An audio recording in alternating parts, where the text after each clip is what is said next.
DP wires limited की स्थापना की थी। एमपी के सबसे अच्छे इंजीनियरिंग कॉलेज एसजीएस आईटीएस के गोल्ड मेडलिस्ट कांतिलाल जी कटारिया का सपना आज साकार हो रहा है।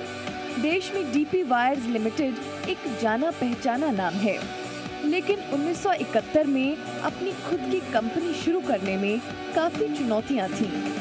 लेकिन दृढ़ता, धैर्य और दृढ़ संकल्प के जरिए डीपी वायर्स लिमिटेड ने अपनी क्वालिटी पर फोकस किया, जिसके जरिए वो हजारों ग्राहकों को आकर्षित करने में सफल रही।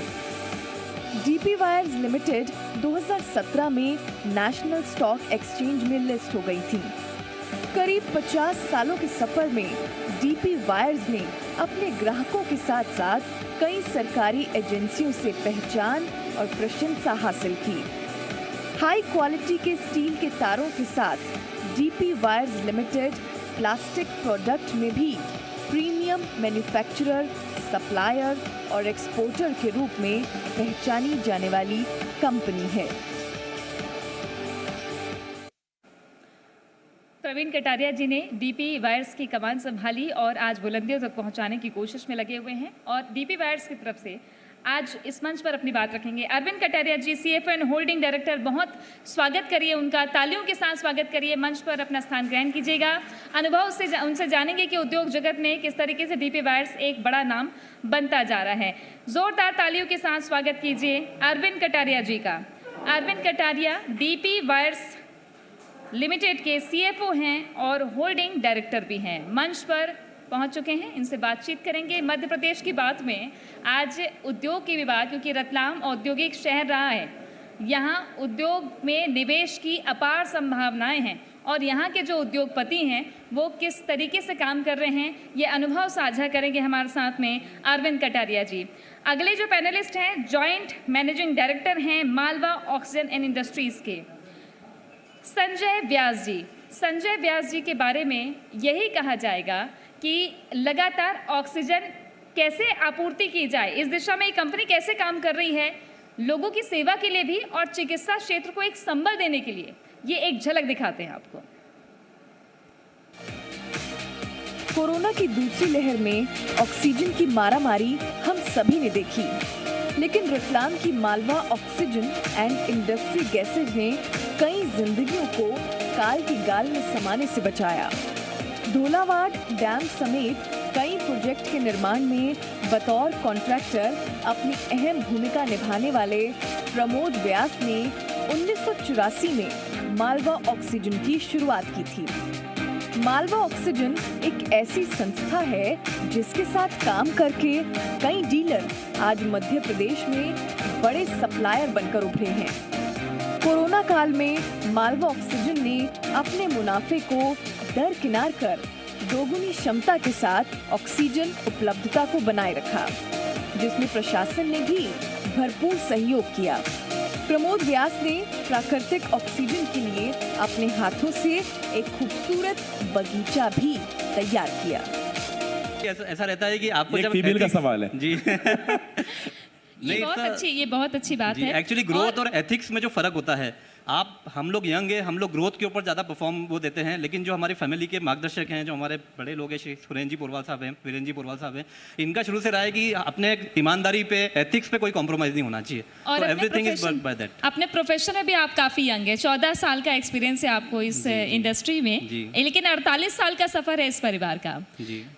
जब पोरवाल बंधुओं की बात होती है तो एक पूरी हिस्ट्री उद्योग जगत में देखी जाती है। आप न सिर्फ आगे कमान संभाल रहे हैं, बल्कि एक बहुत महत्वपूर्ण जिम्मेदारियां भी आप पर है। मैंने पढ़ा आपके बारे में कि इंडो अमेरिकन बिजनेस और चैम्बर ऑफ एसएमई के सचिव भी हैं आप, व्यापार विस्तार Malwa chamber of commerce industry के प्रदेश सचिव हैं। तो ये तालमेल कैसे बैठाते हैं आप व्यापार के साथ भी और इस जिम्मेदारी के साथ भी, क्योंकि व्यापारियों के साथ ज़्यादा से ज़्यादा जुड़ना और युवा नेतृत्व हो तो कितनी चुनौतियाँ बढ़ जाती हैं। सर ये तो शुरू से मैंने अपनी फैमिली में ही देखा हुआ है कि लोगों की हेल्प करना और इंडस्ट्रीज को सपोर्ट करना। फ़र्क इतना था कि वो लोग इंडिविजुअल लेवल पे करते हैं, मैं एसोसिएशन लेवल पे करता हूँ, बात तो वही है, मतलब things are same in term. और ये मैंने अपने परिवार से ही सीखा है करना। वो बिना नाम पहचान के कर रहे थे, यहाँ एक पद है, नाम नहीं सर, बेसिकली वो बिना प्लेटफॉर्म के कर रहे थे, मैं एक प्लेटफॉर्म से कर रहा हूँ पर है।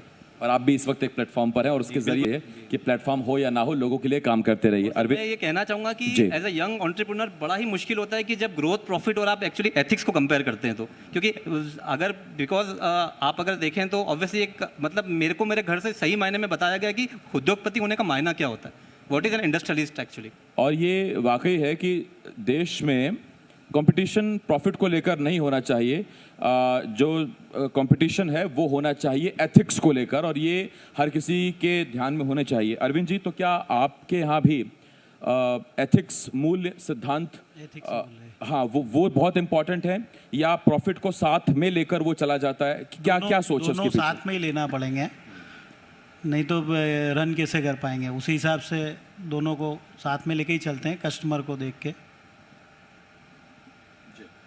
ठीक, अरविंद जी, मेरा आपसे एक सवाल और भी है, और मैं आपसे ये जानना चाहता हूँ कि जब हम आत्मनिर्भर भारत की बात करते हैं, आप तो उस दौर से ही बिजनेस रन कर रहे हैं जिस वक्त ये नाम नहीं आया था कि आत्मनिर्भर भारत।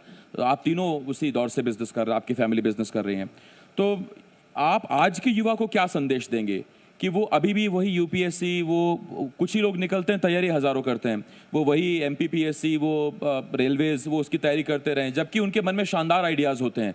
उनको अगर कहीं से हेल्प मिल जाए तो हो सकता है कि वो बहुत बड़ा बिजनेस खड़ा कर दें, लेकिन दब जाते हैं। आपको लगता है ऐसे उन लोगों को आगे आना चाहिए? इस पर मैं आपसे एक राय चाहता हूँ कि क्या लोगों को हिम्मत करनी चाहिए बिजनेस में आने के लिए?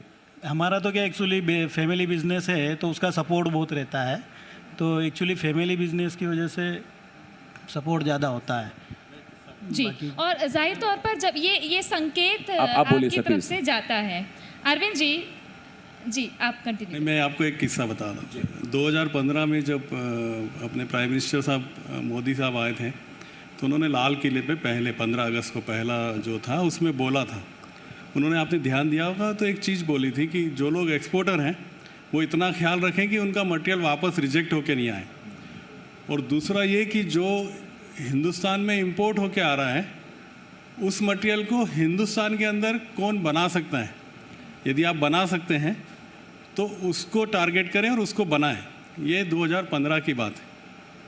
आपको मैं बताऊं, मालवा ऑक्सीजन 2016 से, हम 2010 से किसी प्रोडक्ट पे काम कर रहे थे, और 2016 में एक इंपोर्ट का एक ऐसा बहुत बड़ा मल्टीनेशनल कंपनी है हिंदुस्तान में, वो इंपोर्ट करके ला रहा था चाइना से, उसका 80% इंपोर्ट हमने अपने यहाँ तैयार करके उनको सप्लाई करा और उसको रोका है, और आज तक जितना एक्सपोर्ट किया है वो कभी भी रिजेक्ट होके आज तक नहीं आया है। ये बहुत भारत अच्छी अपनी बात। क्वालिटी के लिए जाना चाहता है, क्वालिटी प्रोडक्ट से जाना चाहता है, और इसके लिए बहुत साधुवाद के हकदार हैं आप जैसे।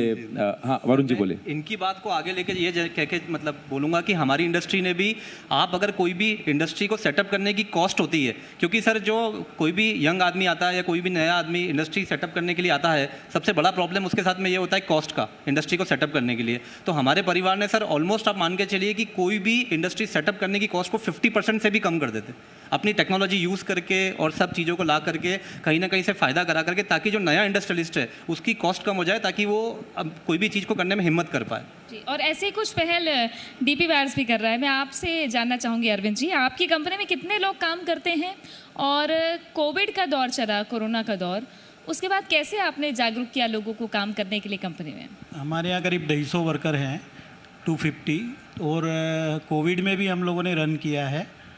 पूरे 3 महीने इंडस्ट्री चालू रही है, और सेफ्टी और सबके साथ चालू रही है।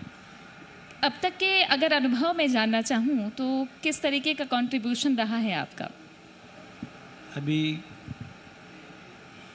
डीपी वायर्स ने हाँ, कहाँ पे निवेश किया हो, या कहाँ पे सप्लाई की हो, आपके कंपनी के हमने जो प्रोडक्ट है वो कितना योगदान दे रहा है तरक्की के लिए उद्योग सारे जगत? ब्रिजेस वगैरह जो बन रहे हैं, जैसे भी 8 लेन का प्रोजेक्ट चल रहा है, रतलाम के पास से ही जा रहा है, उसमें माल जा रहा है।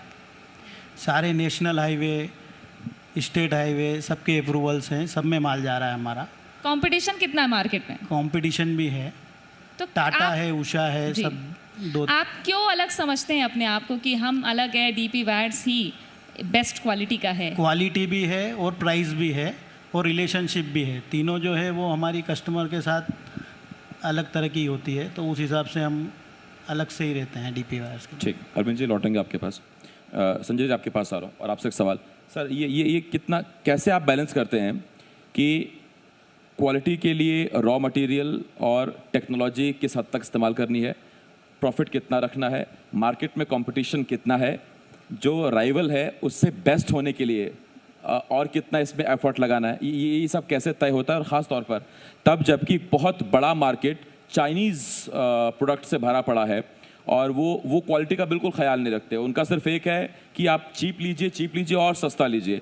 तो वहाँ कम पैसों में एक क्वालिटी प्रोडक्ट, वो कुछ भी हो सकता है, वो वायर्स हो सकती हैं, वो ऑक्सीजन हो सकता है, वो पावर इंडस्ट्रीज जो भी आप प्रोडक्शन करते हैं, तो उसमें आप कितना चुनौती भरा हो जाता है ये कि पैसे भी कम रखने और चाइना से बेहतर हमें अपने देश की सेवा करनी है, हमें चाइनीज़ की तरह पैसा नहीं कमाना है।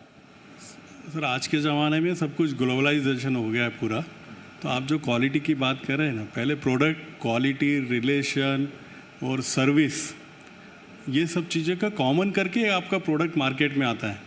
ऐसा नहीं है कि कोई मार्केट में आपका कॉम्पिटिटर है और सस्ता मटेरियल लेके आ गया है तो आपको उसी समय कंपटीशन हो जाएगा, ऐसा नहीं है। क्योंकि जो आपसे ले रहा है उसको मालूम होना चाहिए कि मैं आज ले रहा हूँ, मेरे को साल भर बाद क्या होगा, 2 साल बाद ये दे पाएगा कि नहीं दे पाएगा। इसके यहाँ जो लोग काम कर रहे हैं, आज जैसे कोविड है, कोविड में इतनी परेशानी हुई है सभी को, यदि हमने अपने आदमियों को ट्रेन नहीं किया होता, टाइम पे गवर्नमेंट के जो नोटिफिकेशन है उनको इंटीमेट नहीं किए होते, या हमारी फैक्ट्री को रन नहीं किया होता, तो मेरा जो कस्टमर है उसको उसका रॉ मटेरियल तो मिलता ही नहीं। तो आप जो कह रहे हो डेफिनेटली हमको बहुत है, क्वालिटी तो आपको देना ही पड़ेगी। क्वालिटी देने के साथ साथ ये क्या डेली वर्किंग है, मतलब ऐसा नहीं है कि आज क्वालिटी दे दी मेरी बन गई है तो सब अच्छा हो गया, ऐसा नहीं है। मैंने जितना अच्छा कल दिया था मेरे को और अच्छा दूसरे दिन नहीं, सेम नहीं, उससे भी बेहतर दूसरे दिन देनी है, और वो बेहतर देनी है, प्राइस भी कम रहनी है, तब जाके मेरा जो कस्टमर है वो सेटिस्फाइड रहेगा और तो ही हम लोग भी रह पाएंगे। और ये जो कॉन्फिडेंस जब कस्टमर को मिलता है तो फिर वो एक रिलेशन बन जाता है। वो बहुत, आप बोले कि इवन आप हम लोग तो चाइना भी एक्सपोर्ट कर रहा है। आप बात कर रहे हैं कंपटीशन की, हम तो यहीं बना के यहीं से चाइना भेज रहे हैं। तो कंपटीशन तो, और अब मार्केट ऐसा नहीं है कि केवल इंडिया है या ये, ऐसा नहीं, अब सब एक हो गए हैं। आप भी समझते ही, सभी जगह का मार्केट, जो भी मटेरियल आज अमेरिका में अवेलेबल है 3 दिन बाद यहाँ आ जाता है ना एप्पल। बिल्कुल, उसमें ज़्यादा नहीं लगती। वरुण जी मैं आपके पास आ रहा हूँ, मैं आपसे एक बात जानना चाहता हूँ। जैसे आपने भी जिक्र किया MBA का, तो शिक्षा कितनी रोजगार परक है इस वक्त? अगर MBA भी है तो किताब में MBA क्या है और ज़मीन पर MBA क्या है? और मुझे आई एम डेफिनेटली श्योर कि आपने MBA में जो पढ़ा है वो आप अपने डैड या ग्रैंडफादर से कुछ बिजनेस चलाने के अलग गुर सीख रहे होंगे जो आपने उस वक्त MBA में नहीं पाया होगा। कितना डिफरेंस है वो जो पारंपरिक और कामयाब तरीके से जो लोग बिजनेस रन कर रहे हैं, वो आपके डैड हो सकते हैं, ग्रैंडफादर हो सकते हैं, और आपने जो शिक्षा ली बिजनेस रन करने को, उसमें कितना डिफरेंस है और ज़्यादा प्रैक्टिकल आप किसे मानते हैं? सर देखिए, बीइंग एन एंटरप्रेन्योर ये तो सर आदमी के अंदर से आता है। Nobody can teach you to how to be an entrepreneur. MBA सिर्फ एक डिग्री है, सिर्फ एक कोर्स है जो आपको एक प्लेटफॉर्म प्रोवाइड कर सकता है। वो प्लेटफॉर्म को आपके ऊपर डिपेंड करता है आपको कैसे यूज़ करना है, आपको जॉब में जाना है या आपको एंटरप्रेन्योर बनना है। तो it is just a platform. अब सर प्लेटफॉर्म के बहुत सारे तरीके हो सकते हैं, MBA हो सकता है, कुछ और कोर्सेज हो सकते हैं, ये सब कोर्सेज सिर्फ एक प्लेटफॉर्म है। अब sir sir being an entrepreneur sir मैं कहूँगा कि हमारे तो ठीक है, मतलब अभी तो हम लोग सर पढ़े लिखे हैं, लेकिन जो हमारे पुराने लोग जो इंडस्ट्री चलाते थे वो सब तो सर बहुत ही बेयर मिनिमम एजुकेशन के साथ में उन्होंने काम किया हुआ है। या आप अगर देश की सबसे महान हस्तियों को देख लें, उनकी एजुकेशन वो देख लें, तो ज़रूरी नहीं है कि हर कोई बहुत अच्छा वो किया होगा, उन्होंने एजुकेशन ली होगी, लेकिन सर जो उनका नॉलेज है या जो प्रैक्टिकल उनको जो सीखने को मिला है वो सबसे इम्पोर्टेंट होता है सर। अरविंद जी, परिवार तो सेवा कर ही रहा है मध्य प्रदेश की, देश की उद्योग के माध्यम से, डीपी वायर्स के माध्यम से। नई पीढ़ी को कैसे तैयार कर रहे हैं आप? नई पीढ़ी भी हमारे साथ ही जुड़ी हुई है, तो वो भी साथ में ही लगी हुई है। तो उनको कैसे बताते हैं आप कि कैसे बिजनेस चलाना है, कैसे सिखाते हैं उनको? साथ में रह के ही सीखेंगे वो तो कुछ वो कहते हैं कि कुछ ये पुराना हो गया, कुछ नया करना है, या वो कहते हैं कि नहीं बहुत अच्छा चल रहा है? नहीं, उसमें चेंज करते हैं ना उनका जो है। तो आप अगर स्ट्रैटेजी रिवील करना चाहें, कुछ नया बताना चाहें, अगर कंपटीशन ना हो तो कोई बात नहीं, आप बता सकते हैं कि कुछ और आप फॉर्म्स लाने वाले हो, किसी और सेक्टर में आगे बढ़ने वाले हो? हम लोग इसी में आगे बढ़ रहे हैं। इसी में ठीक है, मजबूती पहचान है और डीपी वायर कह रहा है कि हम इसी में बने रहेंगे। बहुत धन्यवाद आपका अरविंद जी, संजय जी, वरुण जी, आपका बहुत बहुत शुक्रिया। और मैं चाहूँगा आप मंच पर बने रहे हमारे साथ, क्योंकि आप जब रतलाम और मध्य प्रदेश की सेवा कर रहे हैं तो हम आपको सम्मान देना चाहते हैं, इसलिए आप प्लीज़ मंच पर बने रहें। तृप्ति। तो सच्ची महानता कभी ना गिरने में नहीं है, बल्कि हर बार गिर के उठ जाने में है। व्यापार यही सिखाता है। हमारे साथ उद्योग जगत की हस्तियां जुड़ी और उन्होंने यही संदेश दिया है कि व्यापार यही सिखाता है कि हर बार अगर आप थोड़े लॉस में जाते हैं तो प्रॉफिट में आने के लिए आपको मेहनत भी करनी पड़ती है। और यही एक जज्बा है इनमें, जिसके लिए जी मध्य प्रदेश छत्तीसगढ़ सम्मानित करने जा रहा है। और मैं आमंत्रित करना चाहूँगी जी MPCG के सेल्स हेड राजीव त्रिपाठी जी को। हमारे साथ में प्रमोद व्यास जी भी हैं, कटारिया जी भी हैं, लगातार संजय व्यास जी भी हैं। इनकी कंपनीज देश के लिए काम कर रही है, प्रदेश के लिए काम कर रही है। लगातार ये लोग जो है ऑक्सीजन सप्लाई करने का काम करते रहे। मालवा ऑक्सीजन कंपनीज ने कोरोना काल में लोगों की सेवा की है और सम्मान इसलिए ही हम इनका कर रहे हैं। ये सम्मान सिर्फ इन हस्तियों का नहीं है, इनकी सेवा का है, इनके काम का है, जो प्रकृति से जुड़े हुए हैं। प्रमोद जी भी प्रकृति से जुड़े हुए हैं, कटारिया जी भी लगातार आगे बढ़ रहे हैं और ये मोर्चा संभाला है समाज को आगे बढ़ाने के लिए, जिसके लिए जी मध्य प्रदेश छत्तीसगढ़ इनका सम्मान कर रहा है। जोरदार तालियां बजनी चाहिए इन महानुभूतियों का, शख्सियतों का, जो उद्योग जगत में एक अपनी अलग पहचान लिए हुए हैं। उद्योग जगत में पहचान लेकर प्रकृति से जुड़ना और वर्दी परिवार जो है लगातार काम कर रहा है इस दिशा में कि ज़्यादा से ज़्यादा रोजगार दिया जाए, न सिर्फ फैमिली बिजनेस के तौर पर बल्कि एसोसिएशन के तौर पर भी। वरुण पोरवाल जी ने भी जिक्र किया कि एक मंच उनको मिला है, एक प्लेटफॉर्म मिला है, जिसके जरिए वो अपने काम को भी, अपने बिजनेस को भी आगे बढ़ा रहे हैं। इसलिए इनका सम्मान जी मध्य प्रदेश छत्तीसगढ़ कर रहा है। मध्य प्रदेश की बात रतलाम से, और इस मंच पर जो चर्चा हुई है वो चर्चा बेहद सार्थक है। बेहद सार्थक इस दिशा में भी कि जिस तरीके से ये लोग काम कर रहे हैं वो रतलाम को एक नई ऊंचाइयों तक पहुंचाएगा और मध्य प्रदेश को भी नई ऊंचाइयों तक पहुंचाएगा। बहुत शुक्रिया आप सभी का मंच पर हमारे साथ में जुड़ने के लिए।